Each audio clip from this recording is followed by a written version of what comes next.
You are listening to Be Amplified, the podcast with Bree and Thais, episode 24. Hey Amplifiers, welcome to Be Amplified, the podcast. My name is Thais. And I'm Bree Seeley. We are the co-founders of the Amplify Collective, a movement aimed at radically disrupting how purpose-driven women connect and operate in the world. Because we believe it's not just what you do, but who you are that matters. Each week, join us for messages and interviews that will leave you feeling amplified and ready to change the world. Let's do this.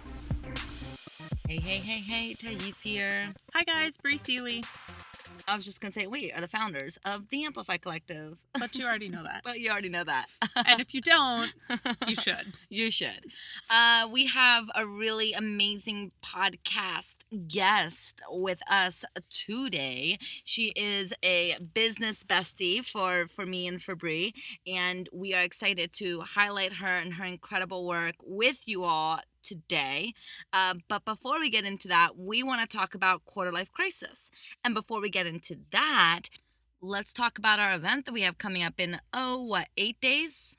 Yeah, we have our last mixer of the year. Yep. And so it's one of our unnetworking mixers. There will be probably 40 women. That's usually our average attendance. Yeah. And we will be at this great boutique in Venice that carries all made in Los Angeles products. So that's exciting. Pretty cool. We invite you all to come join us, to come unnetwork, to come meet some amazing women, and to shop. Yes, so that's happening October 18th. And tickets are available online. Just go to our website, theamplifycollective.com. This is your last opportunity to check out what it looks like to unnetwork yourself before the year is over. And so we really want to see you there. Okay, so let's talk about quarter life crisis, because this term, quarter life crisis, I feel like is it's a new word that's been coming out in the past, I'd say like 5, maybe 10 years. It certainly was not a thing 50 years ago or 60 years ago. And I think the reason why quarter life crisis is becoming a thing is because we are, it's basically when our entire childhood and early adulthood, college times, we're being taught from other people what our life should entail. And it's usually based on a very systematic conversation. You need to go to law school, go be a lawyer, and do law for the rest of your life. And I think where quarter life crisis comes in is when we realize, wait a minute, we don't want to live our lives the way everyone else has been telling us we need to live our lives. We want to figure out something for ourselves. We actually want to be fulfilled and happy in the world. And what I've been doing so far is not what's going to take me to the next level. I think the really cool thing about the generation that we're in is that for the first time in history, pretty much, we are standing up and saying, I'm not willing to define my happiness based on someone else's definition. I want to make my own path, and I want to do what makes me happy. And just because the world says that I should be doing this and I should be doing this and I should be doing this, we try that for a while. We try that from, early 20s, all the way up through our lives, but early 20s, we're like, oh, well, the world says that this is how my life should look. So I'm going to get married and I'm going to do this and I'm going to do this. And it's really the first time where, we've tried out someone else's way and we get to this point where we're like, wait a minute, I've never actually investigated what I want. Yeah. I've never investigated what my desires are or what my path is supposed to be. And it's really our first opportunity to stop defining our lives based on the desires, wants, and needs of other people. Yeah, I love the conversation of what does it look like for you to create your life. And I know that Brie and I talk about it all the time because we're adamant that if you want to be happy, you're going to have to go against what everyone has told you to do, because most people's perspective on life has to do with what beliefs and stories they grew up being told. So none of us are really free. None of us really are living in autonomy. We're living based on expectations, beliefs, and stories. And when you come to an age where you realize, wait a minute, I don't want to just work at this one place for the rest of my life and then retire. I don't want to wait until I'm 60 years old to enjoy my life. I don't want to I don't want to date the boy that or marry the boy that I dated in college just because we're already together. Yeah. Yes. Yeah, it's time for us to redefine what it looks like to live our lives based on us. And I think that's why, well, I think the fact that quarter life conversations coming up now is pretty it's connected to the fact that we're marrying at an older age, we're having children or opting out of having children, we are buying houses at a later age. Much of it is because we're kind of at the place where like we don't have money. This generation is not a generation that has a lot of wealth early on, and it's also the generation that wants to try and be creative and do new things. And so bringing all those things together, we have the quarter life crisis. So what do we do about it? Like, how do you know that you're in a quarter life crisis? You know, how can you navigate the quarter life crisis? Those are some of the things that Brie and I want to talk to you about today.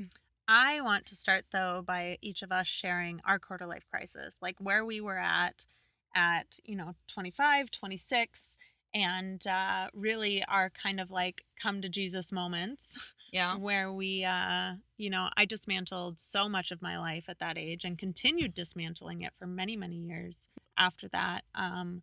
So yeah. Well, let's see. So my quarter life crisis, I think, happened a little bit younger than most people. It happened when I graduated college. So I graduated college early. I graduated in 3 years instead of four.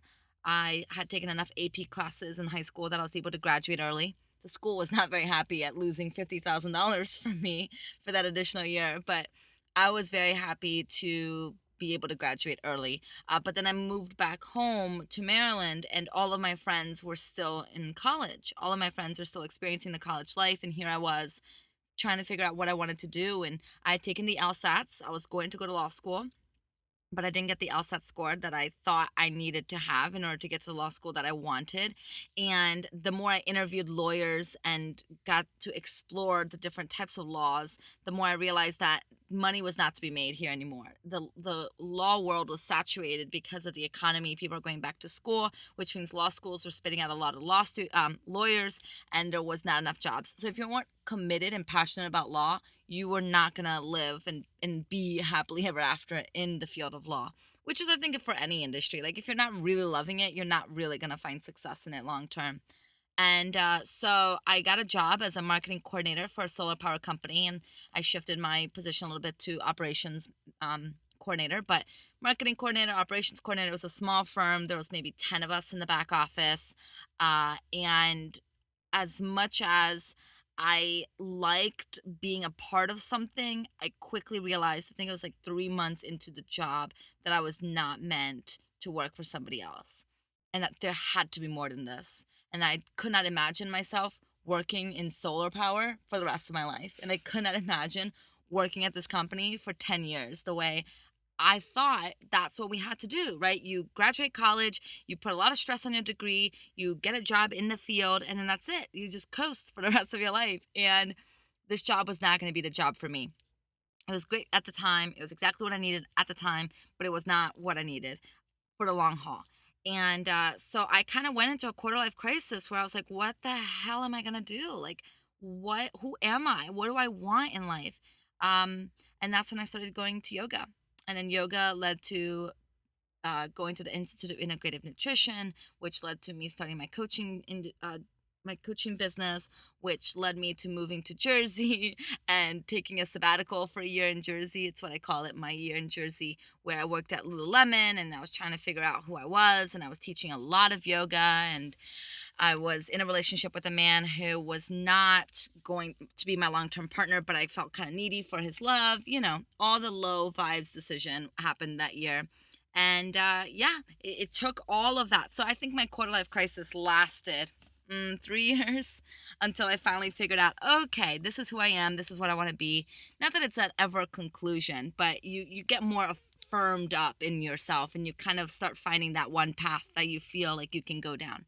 And that's what happened in 2013. And here we are at 27 years old, kicking ass and taking names, making billions of dollars, changing the world, one podcast at a time. So, yeah. So how about you, Brie? I know your quarter life crisis included buying a house. It did. That's so funny to think about. Oh my God. So my quarter life crisis also actually lasted about 3 years. Really? Do you think that 3 years is a theme? I don't know. Anyway. But it's a theme for us. But mine also happened later than Thais's happened. So mine was, I had moved back from Italy, got a job as a costume designer, got my day job, was living in this small town, not doing what I loved, and had kind of started my fashion business, but I was like still pretty much like on the fence about it. I was doing a few little things here and there, but nothing committed. And I started realizing little by little by little that I was super unhappy. Like, I started dating the first guy that I met in Olympia. And really, and that was kind of my thing. Like, in college, I dated one of the first guys that I met. And that was just my thing. So I was dating that this was guy. Your thing. It kind of was. Like, in Italy, I dated one of the first guys that I met. I don't know. It just, I always dated based on convenience. Like, not necessarily. Maybe this is why you're right now on the path to finding your soul twin flame, twin dude. I mean, because you're not ready to just find the first guy and exactly. Yeah. And I'm so committed to anyways, I mean, that's a whole different story. But anyways, like, I had just dated based on convenience. And so, I was working a job I didn't like. I was dating a guy that had been convenient. We were living together. And little by little, I started waking up and being like, I'm sleeping a lot. And I thought you were going to say, I'm sleeping around a lot. No, I don't do that. But I was like, I'm sleeping a whole hell of a lot. And I get home and all I do is watch trashy TV. Like, the days of Tila Tequila and Flavor Flav, like, that is all I watched. Our TV was pretty much constantly on VH1. Okay, wait, pause. So these are 2 indicators that you may be in a quarter life crisis. 1, you sleep a lot. 2, you're watching shitty ass TV. Watch how much reality TV you're watching. And here was the kicker. I wasn't just watching it. I was like, oh, my life is way better than these people's lives. Yeah. Like, clearly I'm doing the right thing. Clearly. No, if I'm watching stuff like that to escape my life, clearly I'm not doing the right things. So and 3, look at ways that you may be escaping your life. For you, it may not be TV. It may be numbing out, binging out. I mean, obviously my story was binging. I was binging a lot, starting at 18, 19. Beautiful. Yeah. I'm just dissecting your story. So little by little, I kept awakening to the choices I was making and how fucking miserable I was. And, my boyfriend was so kind and he was such a good man and he took care of me and was really good and loved the kitties and, all these things. So on the outside, it was so good. And I remember just a few months before I broke up with him, one of our mutual friends was over and she's like, the 2 of you have the most perfect relationship and you're the most perfect couple and all of this stuff. And I was just like, then why do I feel so fucking miserable? Yeah. And so I did what I did back in the day. She bought a house. Nope, I was a runner. So before the buying of the house. Before the buying of the house, I was a runner. Well, And so she doesn't mean marathon runner. No, I don't run. But energetically, if I didn't like something, I would just fucking run away from it. So I knew I was unhappy and I just got up one day and booked a flight to Italy and decided that I was going to go to Italy for 2 weeks and go stay with one of my girlfriends from grad school and just go be for 2 weeks. And right before that, I had gone to see an intuitive and she and I were talking and I said something about my boyfriend and she looked at me and she goes, you don't have a boyfriend. And I was like, yes, I do. And she's like, energetically, you don't have a boyfriend. And I was like, really? And she's like, yeah. And, we talked about it more and she told me some things and ended up going to Italy knowing that when I got back to America, I was going to have to leave. Here's my boyfriend. Another indication that you are experiencing quarter life crisis. You find yourself removing people from your life that you didn't think you would remove. Yeah. So I had to come back from from my trip in Italy and break up with my boyfriend. And he even said to me before I left, he said, I have a feeling like you're going to come back and break up with me. And I was like, no. I would never. No. What makes you think that? Never do that. And I mean, I got to Italy and it was like one of my first 2 days there. I was sitting on top of the Duomo in Milan, and a friend of mine had given me Eat, Pray, Love, which is so fucking cliche. Yes, it is so And cliche, I was Brie. sitting on the rooftop of the Duomo in Milan reading like even just I think it's like the first 10 pages of Eat, Pray, Love, and the part where she's on the bathroom breaking down, praying on her knees in tears, to God about how miserable she was. I closed the book and I sat on the Duomo with my huge fucking sunglasses on, thank God, and cried for like an hour. Another There indication were you are going through a quarter life crisis. You find yourself doing odd behaviors like praying and crying in public places. right, with hundreds of people. Like I remember there were so many different languages being spoken all around me, and I could like feel them all. And just had this whole complete total mental breakdown on the top of the Duomo in Milan and let all my tears flow. And it was so magical. On the way back down, here I am, hundreds and hundreds of feet above the city. And as I'm walking down this teeny tiny little walkway to go back downstairs, I hear this violin start playing on the streets below. And this violinist was playing the theme to Godfather, which is Mm. one of my favorite movies ever. And I remember just stopping and pausing and I don't think I've ever seen The Godfather. what? I don't think you'd like it, but it's epic. Like it is so good.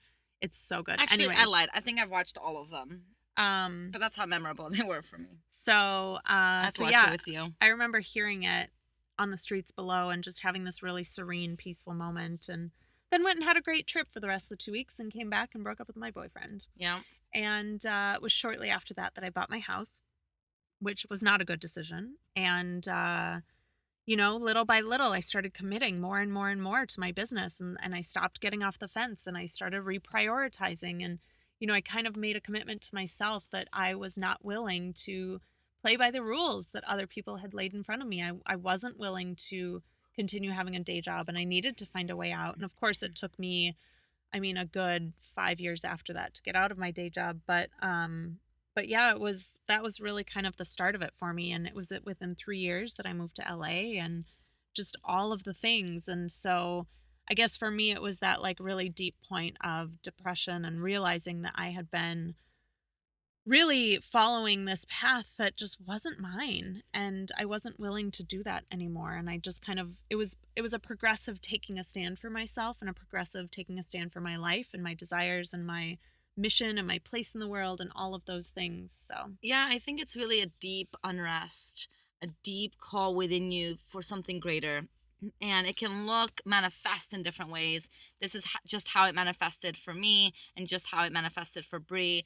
But it can look different and it can feel different for every individual. But I think the energy is the same, which is this call for something greater and a deep knowing that where you are and what you're doing is not going to take you to where you really want to go. And sometimes it requires us to get married, have children, buy houses before we have our crisis. And then that usually comes as a midlife crisis. Though midlife crisis, I think, is just a little bit different. I think midlife crisis is more like you looked back on your life and you realized you haven't quite achieved all that you wanted, and the decisions that you've made in your past aren't quite leading you to fulfillment in the future. And I think quarter life crisis is more like the beginning. The, oh my gosh, like I really want to be known for something big. This isn't leading me there. But in any case, it really comes back down to like, it doesn't matter what it looks like in our lives versus what it could be looking like in your life. Ultimately, though, it's a decision like, oh my gosh, it's time for me to try something new. And so I would love to share, Brie, some tips that maybe we have on how to navigate if you are in a quarter life crisis, like how to navigate it with a little bit more grace so that you don't end up killing yourself or yeah, killing the world in the process. I mean, I think for me the biggest thing is don't resist it, because the more you resist it, I think someone once said to me, what you resist persists. And so the more you resist it, the more you remain out of alignment, the more you kind of keep shuttling your life towards that, well, this is how it's supposed to look, is the more that the universe is going to cause you pain and cause you suffering and cause you all of these things, because that's not what you're supposed to be doing with your life. So stop shitting all over yourself. Not Uh, shoulding, yeah, stop peoples. shooting all over yourself, and really just follow, like, trust that if you're being called to something else, that's truth. Like, that is correct. That's where you're supposed to be going, and Yeah. trust it and stop resisting it. Yeah, you allow your heart to break open. Allow yourself to break completely.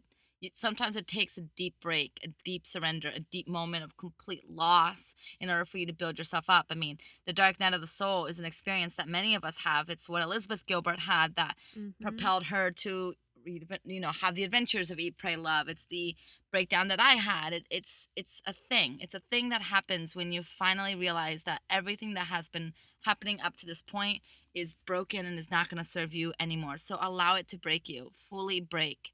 Surrender. Open up. There's something new that can be poured in, but first you have to let go of the old. And then I would say, one, know that you're not alone, and two, you don't have to do it alone, and three, it doesn't have to be such a damn struggle. So yes, it's going to be challenging because it's going to force you to reevaluate everything that you've done and take new actions, and that's uncomfortable and scary, but you don't have to do it alone. It doesn't have to be some torturous experience where it's you against the world. In fact, I believe that we're constantly co-creating with the universe, and more importantly, you can always rally support.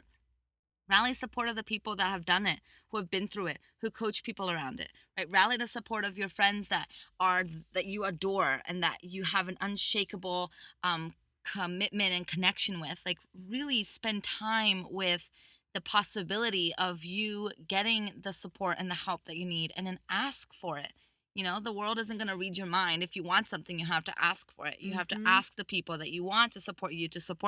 You have to tell them what's going on. You have to be open with yourself and be vulnerable with the idea that, oh my gosh, I'm going through an experience. I don't know how long it's going to last, but I'm feeling called to do something bigger. Can you support me? Can you be there for me? And then allow them to support you. This is what it looks like to go through the squeezing out process of you taking yourself to the next level. This is just what it looks like. Yeah. But you don't have to do it alone. Yeah, I mean, that's, not to have a shameless plug, but that's kind of why we've started the Amplify Collective. Like, really find a community of people, women, men, whoever, people that are willing to love you and boost you up, like, unconditionally, and support you in that growth. Because if you have people surrounding you that are constantly telling you that you're doing it wrong, or that you should stay in your job, or this or that, or all these things that aren't aligned with what your heart is calling you to do, then it's going to make the process even more painful. Yeah, I mean, we have people in the Amplify Collective who are before the quarter life crisis. We have people who are in the quarter life crisis. We have people who are post quarter life crisis. We have people in their midlife crisis, people post midlife crisis. We have all of the crises, all of the phases, which means we have women who know exactly what you're going through. So if you don't know anyone in your community, reach out to us, reach out to our collective. You do not have to do this alone. It just doesn't, it doesn't have to be hard. So final advice, Brie? Any final tips that we can share to Answer support? the call. Yeah. Oh, go watch Finding Joe. Yeah. I think it'll actually really help some people. It's a great movie about the hero's journey. We've recommended it before, and we'll recommend it again because it's so good. It's so good. It basically guides you through the hero's journey, and of course, the hero's journey's first call is a call, but then there's a refusal of the call, which is normal. It's the fear, and then you'll find the mentor, right? And you decide, yeah, this is it. I want to go on this journey, and yeah, that's what Brie is saying. Answer the call. Don't be afraid to trust the unsettling in your body as something new, something really exciting are in the horizons. And you don't have to have a quarter life crisis. It does not have to be your whole life has to go by before you decide, shit, like, I didn't lead it the way I wanted to lead it. Like, use this frustration and unrest to catalyze you to the next level. Amen. Well, should we bring on the queen of quarter life crises herself? Let's do it.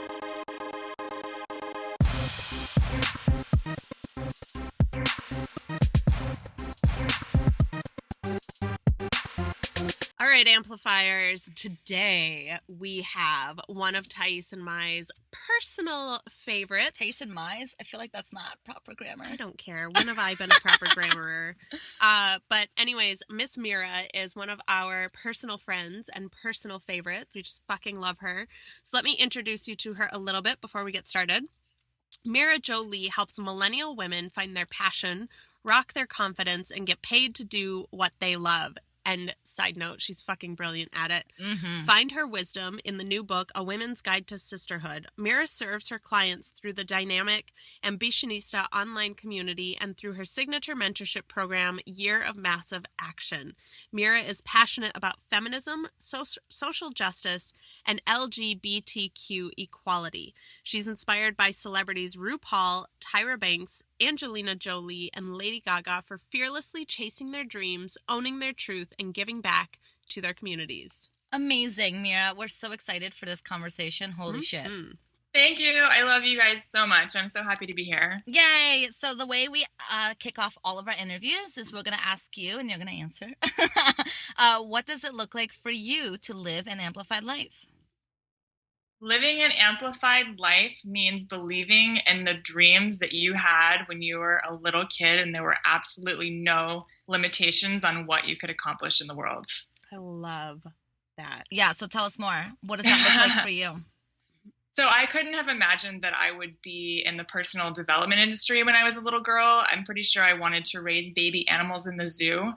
But regardless of what we choose as we mature, for me, it means conquering the fear-based limitations that we start to develop in the world. You know, just there's so many things out there that are crushing our fears, creating our fears, and it's our job to go in there and untangle that and move through it and come back to a place of wholeness and believing in everything that you're capable of.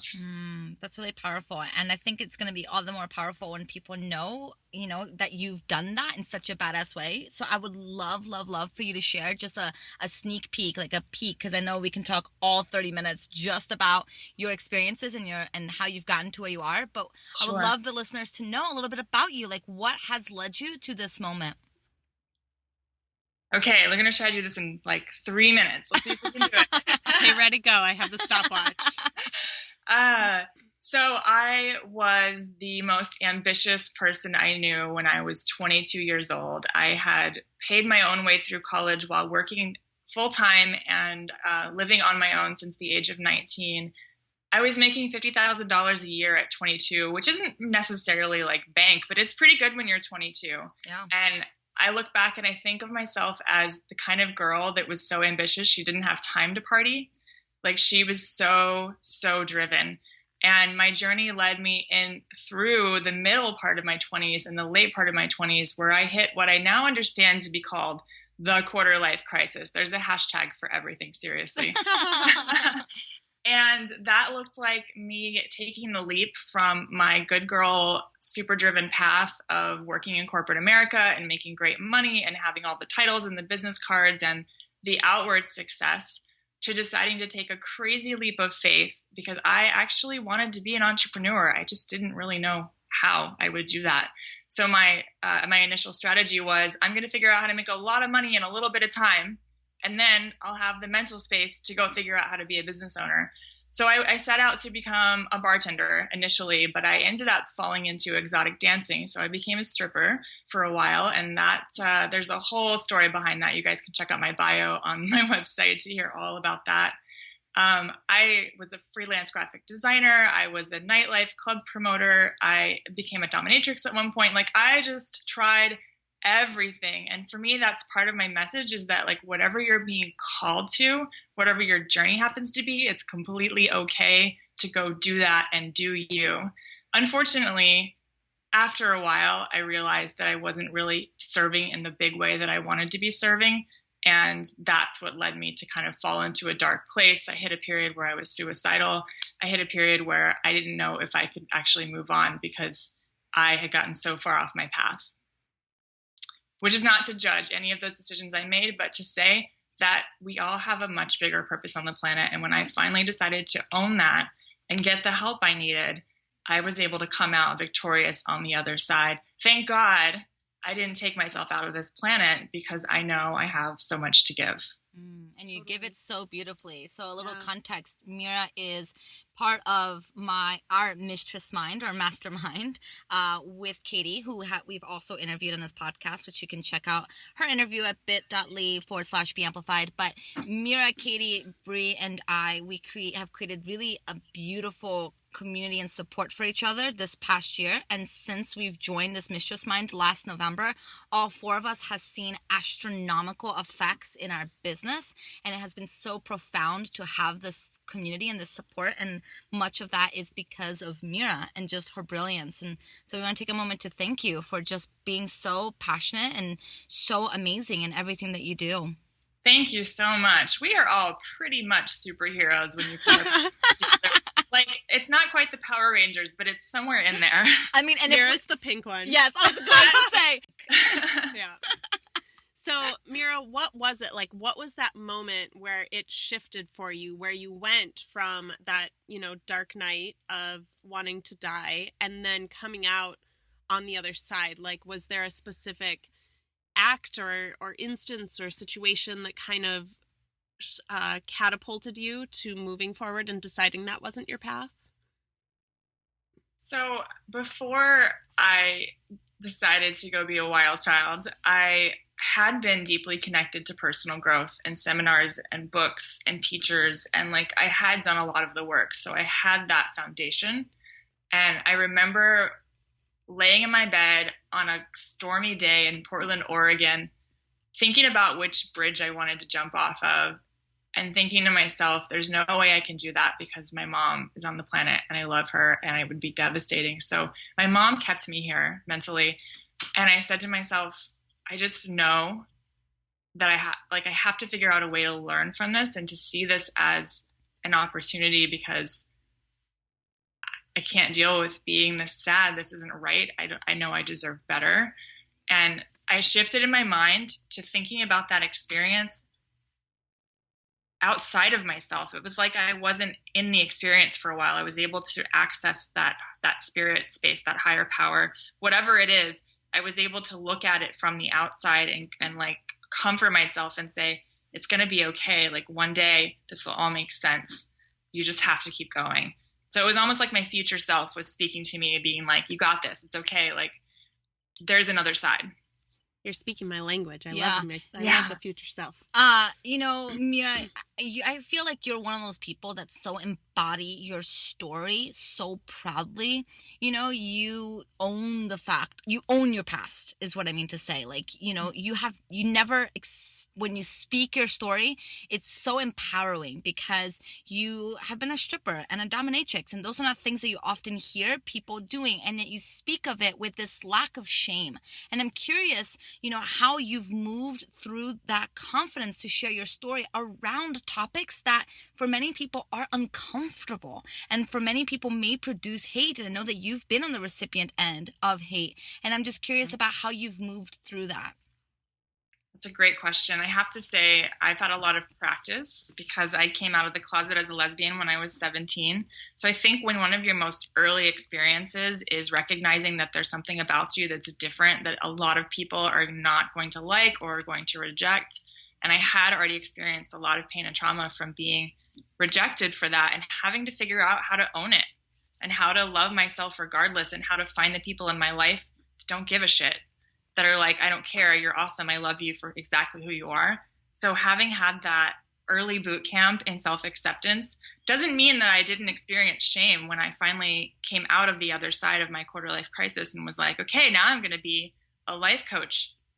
Oh my God, what are people going to think of me? Like, how am I qualified for this? I'm not good enough, blah, blah, blah, blah, blah, and the whole tape, So I still had to go through it. And I recognized that there is actually kind of a predictable pattern to any process in your life where you feel like you need to come out, whatever that is. I think all of us have something we're not proud of or we're having a hard time owning. And what I think all of the listeners need to recognize is that, especially if you're a business owner, that story is exactly what makes you different. It's what makes you stand out. It's why people will remember you. And if you have that hero's journey, that arc from like how bad it was to where you are today, that's so inspiring. And so it wasn't an easy process. And I really leaned on some of my big sister type mentors, women who saw my power when I couldn't see it, or reminded me who I am when I was really down on myself or just really struggling and hiding behind the things I was afraid to share. I don't know if I have like a step-by-step process for coming into that exactly, but surrounding yourself with powerful women who see you and being vulnerable enough to let them see you. And eventually through practice, you know what I'm going to say? Putting myself out there on live streaming video, I think is what changed it for me when I finally started to tell my story. Yeah. Oh, I mean, I could not agree more. And that's just part of the work that I do with my clients. And I know that Bree does too, is you need to share your story. You need to express, you need to share it. And the more that you share it, not only will you be transformed by it, you will also transform the lives of others. And I know that you sharing your story has probably already transformed so many people's lives, and coming out with your sexuality and owning it. I mean, you know, I can only imagine that being such a fundamentally deep, hard thing to own and to claim into the world, especially in the world that we sadly live in. Well, and especially at 17. Especially at 17. I mean, when I was 17, you know, I thought having a pimple on my nose was like the worst fucking thing in the world. And here you are handling something so big and so beautiful. And would you care to share just a little bit more about how that was like for you? Yeah.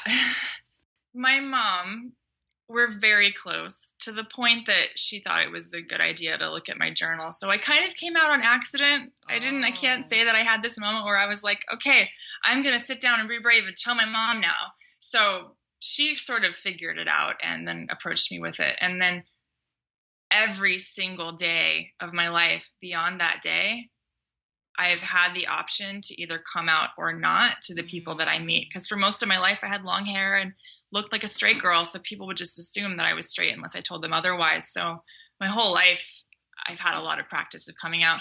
So at that period, though, I just remember it being, I remember feeling a lot of fear that people would reject me, that I would lose friends, in fact, that no one would love me anymore, like just going through really deep, like heartbreaking feelings. And it's showing me who my real friends were. And I think it would be really valuable for all of us to have an experience like that where we're faced with our truth and we don't hide from it. And we're really shown who our true friends are, because those are the only people you want around you anyway. So I got that lesson really early, and it was painful, and it's still painful. I still have people in my family that I've had to put boundaries up where I just can't have them in my life. So it's really, the harder the things are that you go through in life, the stronger you are and the more powerful of a story and the more powerful of a leader you become. Well, and I love that you talk about that, because this is something Tice and I have talked about in terms of boundaries and who you have in your life. And so just to, highlight for our listeners yet again, this isn't something that only you go through. Like, this is something that is universal to everyone that's making epic shit happen in their lives. So thank you for pointing that out. So I just wanted to do something really quick. I know that you mentioned having really powerful women around you. And I know that you mentioned in your bio that you're inspired by Rupaul and Tyra Banks and Lady Gaga. So I'd love for you to kind of just share with us, like, what it is about these people that really truly compels you, because I also know that you just joined Tyra Banks's makeup company. Yes. So, like, what is it about these people that truly, like, lights something within you? Yeah. I think the three that you mentioned, because Angelina Jolie is in a different category. She was also on my list. But when you think about her, even when she was in her 20s, she was a wild child. So oh my gosh, have you seen Hackers? Yes, I love that movie. Oh my God, I had such a crush on her back then. So I've seen every Angelina Jolie movie. So if you draw a comparison between RuPaul, supermodel of the world, the like fiercest drag queen on the planet, that creature, I'm going to call him like this like unicorn, has done something that no other man on the planet that I'm aware of has done. He's made a fortune off of being a feminine expressing man, like being exactly who he is and putting himself out there. And so it's so in line with my message. And like his whole thing is about teaching people how to love themselves. Lady Gaga, also very similar. She calls her audience monsters, and she encourages them to be freaks and own their freakness and be weird, and it's okay. And she's like the mother monster. I've seen her in concert twice. I love it. That was back in the day too, not current Gaga. And again, her message is self-love. Likewise, Tyra Banks, although it's been really interesting watching her journey over the years, seeing where she is today, launching this makeup line and using it as a way to empower young women everywhere to start their own businesses. And she's so fierce and she's so fabulous and she's so fun and she just tells it like it is and she's like your best friend. That's who I aspire to be. That's who I'm becoming. And so I just resonate so much with those messages. And the Angelina Jolie, well, there's so many layers, but yes, she had her wild child past and now she's become this amazing humanitarian and a mother of a blended family. And there's just so many things about her life that I would love to have and aspire to be. So yeah, I guess the overlap, is self-love and owning your freakness. I wanted to do this on purpose. I kind of set you up for something, Mira, that you didn't really know you were being set up for. Okay. But I wanted to highlight this because a lot of us idolize people, or we have people that we look up to in our lives. Yeah. And part of the reason that we look up to these people and part of the reason that we see these things within them is because they exist within us. And so all of the things you just listed about the three people are all things that are already within you that Thais and I see every day when we talk to you and when we look at you. And I just wanted to reflect back to you that while you idolize these people, we idolize you. You are one of these people, Mira. Like, you're so brilliant. I just kind of wanted to, I'm sorry to set you up unknowingly, but I just wanted to reflect that back Bree's to you. Getting all teary. I am. You're one of our favorite people, for real. Yeah, we love you. Oh, thank you so much. I take that in and I'm hugging you virtually right now. It's true, and it's true for all of us. And I hope that your listeners are taking that in themselves. Like, whoever they admire, that is who they are. Yeah. We cannot see a trait in others unless it is mirroring our own trait. And so, Mira, talking about self-love, I think it's very easy. I know it's very easy to love the parts of us that we love. It's easy to love the parts of us that are sweet. It's easy to love the parts of us that go with everything else. And I'm curious, how have you stepped into a place of self-love to the parts of you that are not so nice? The freaky side, the wild side, the weird side. How do you practice self-love towards things that you may be ashamed of or guilty of or may not like at all? Such a good question. It's a heavy question. I know. I'm not ready. You didn't prep me for that one. So there are several books that talk about doing shadow work. One of them is by Marianne Williamson. I'm sure you guys could list off several. I've really spent the time to study and understand that your darkness or your disowned parts of you are also the parts of you where you need the most healing.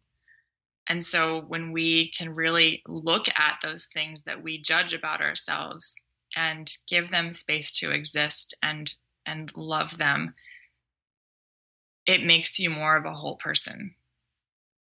And so the how, shows up in so many ways. The how is when I turn on sexy music and turn down the lights and just dance for myself in my living room because I've retired off the stripper pole, but damn, I still love to move like that. That fills my heart. Like, that just gives me so much life to love on myself that way, to like dance for me. When I remember the first time I took a pole dancing class after I had been a dancer. I never took a class while I was a dancer. I just learned on the stage. But when I took a class in class, I realized that I had been dancing for other people that whole time. And I didn't know what it meant to dance for myself. And so I don't know if that's even where I meant to go with this whole thing. But the point is that we have to just look at it and spend time with it and love it. And do whatever kind of physical practice helps you to get there, rather than judging it and pushing it down and pretending it doesn't exist. Yeah, I think that's really beautiful. And you can see in other people when they experience radical self-love, you can tell the difference by how they walk and how they present themselves. And it's really refreshing to see people who unapologetically love all of who they are, including the shadow stuff and the stuff that they'd rather disown. Yeah. And that's a walk you do really well. Yeah, that's something you do really, really well. So let's shift gears just a tiny bit. I know we touched upon it a little bit earlier, but I would love to dive into sexuality. And I feel like you are such a great person to have this conversation with.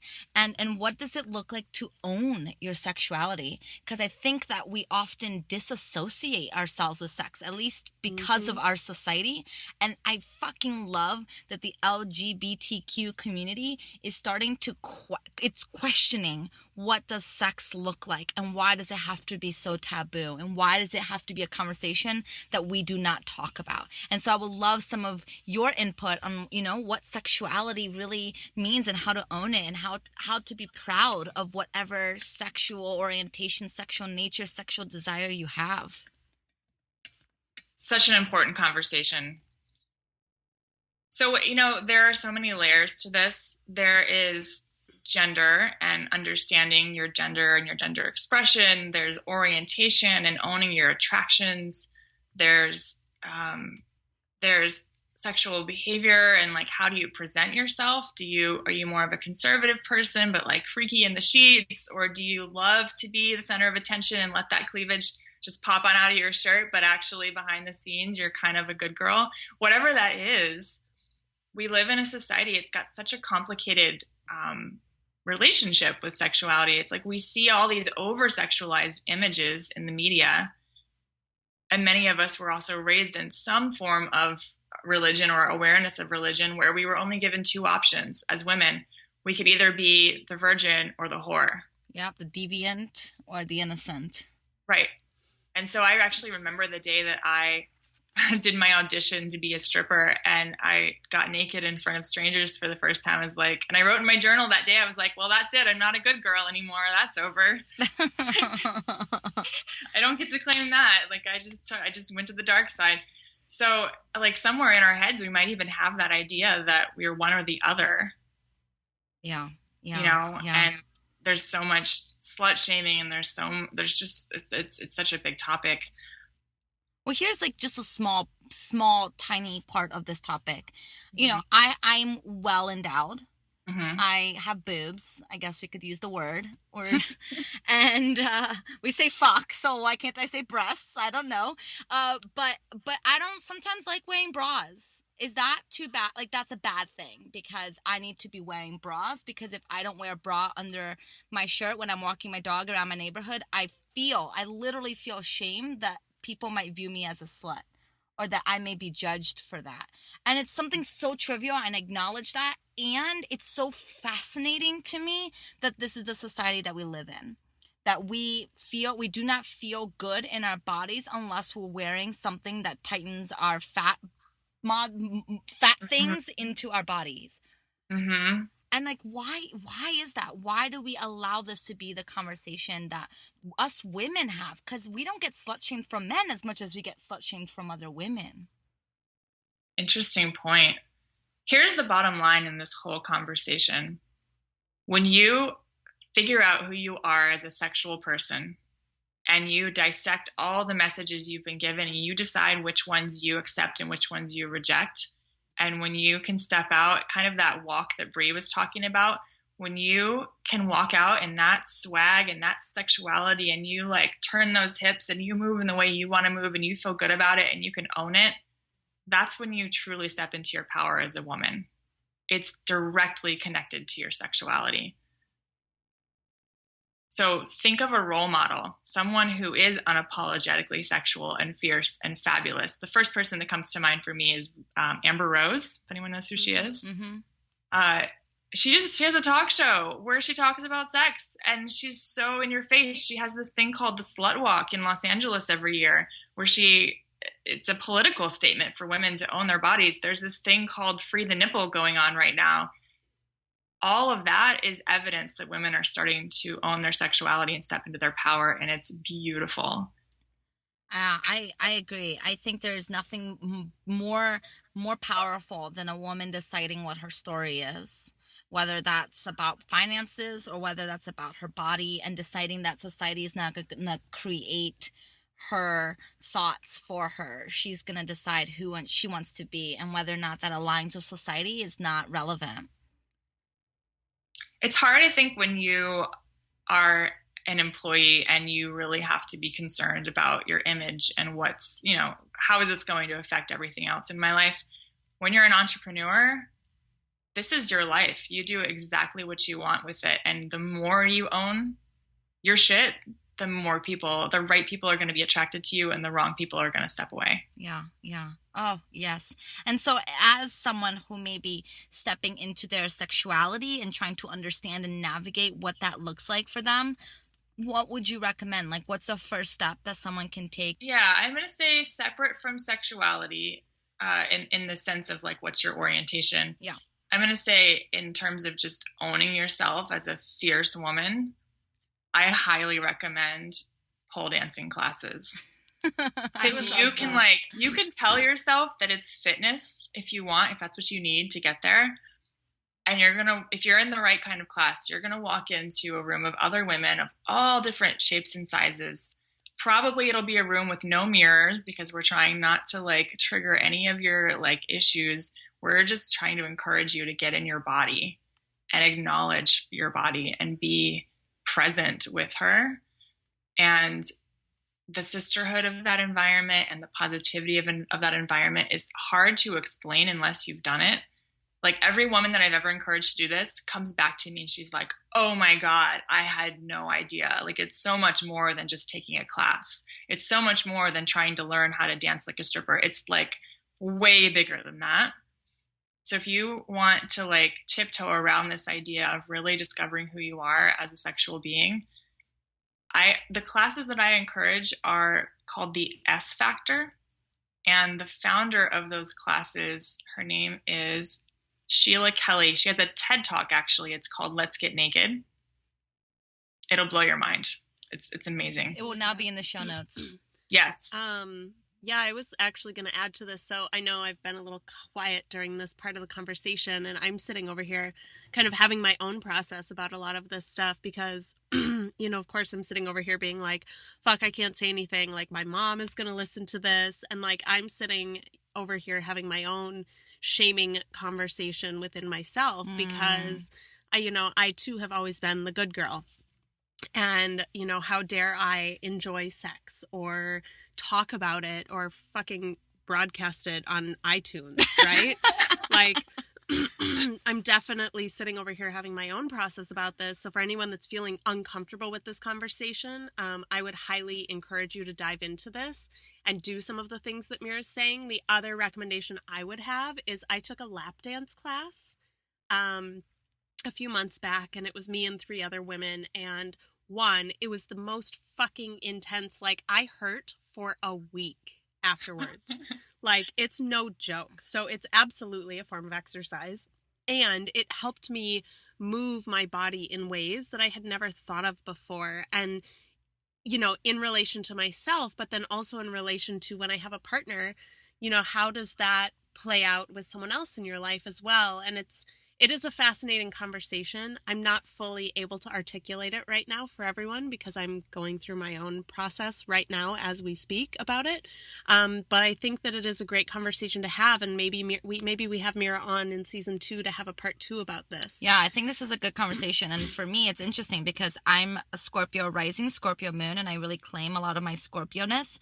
And Scorpios can go deep fast. And I joke that I love talking about death and sex and cults and all dark things. To me, it's fascinating. And I know that Mira and I have gotten into this conversation a lot privately because I'm so fascinated and enthralled by it. And, Mira, you just have such a beautiful background and experience and your own perspective on these things. And so I really appreciate you, and I appreciate you being so open about your history and about your story and owning it. And I think that, this doesn't have to be something that causes a lot of triggers. And I think that that's one thing Mira can exemplify, is that you can have a past that is shameful to society, but is not shameful to you. You can have a past that looks messy and looks like unadulterated and whatever, and be really proud of the person that you've created. And Mira is someone that I'm proud of knowing, and she's so badass, and her past is beautiful, and every messy part of her past is beautiful because it's created who she is now, and she has changed my life in so many ways, and mine, and Bree's life in so many ways. And so we're so grateful for you, Mira. So grateful. yeah. Thank you. I adore you both so much. And I just want to honor Bree for her truth just now. It's beautiful. And I know that your listeners, many of them are going through similar things. And just, yeah, thank you. Yeah, and this is a complicated subject. I mean, we're loading a lot on, like gender does not equal sex. And so we had to compact a lot of this into a 30-minute segment. And so, yeah, we're definitely going to have you on again, Mira, so we can break it down even a little bit more for people. And so that Bree has words. And so that Bree has words. And, you know, guys, if you are curious about this, if this is triggering something for you, if things are coming up for you, don't run away. Keep asking, keep investigating, bring on support. Just like Mira said, bring on support. You don't have to do it alone. It doesn't have to be a terrifying experience. It can actually be a really beautiful unfolding process. Yeah. So, Miss Mira, we are over our mark, and we could totally sit here and talk about this all day. But seriously, part 2 will be coming. Yeah. So, in the meantime, between part 1 and part 2, where can people find you and how can they connect with you? I'm best found on Twitter at Mira Joleigh. Also, my Ambitionista community, that's ambitionista.org. When you land there, you'll find access to our online community, so you'll be encouraged to opt in. And I'm also on all the other platforms, but you'll see me most actively on Twitter. She's brilliant on Twitter, too. Yes, and she has a weekly Twitter chat that you have to join. Yeah. Both Bree and I have been featured on her Twitter chat, and we just love all the experts that she brings on. So you got to go check that out. When is it, Mira? When's your Twitter chat? Mondays. Every Monday at 6 p.m. Pacific, 9 p.m. Eastern. #Ambitionista. I figured. Awesome. So we'll add all this to the show notes. And for those of you who are on social media, please come and join us. We are on Twitter, Snapchat, and Instagram at The Amplified Co. We're also on Facebook. We're also everywhere. So just find us. We love you. We will connect with you. And until we see you next week, make sure to go out and be amplified. I love it. Bye, guys.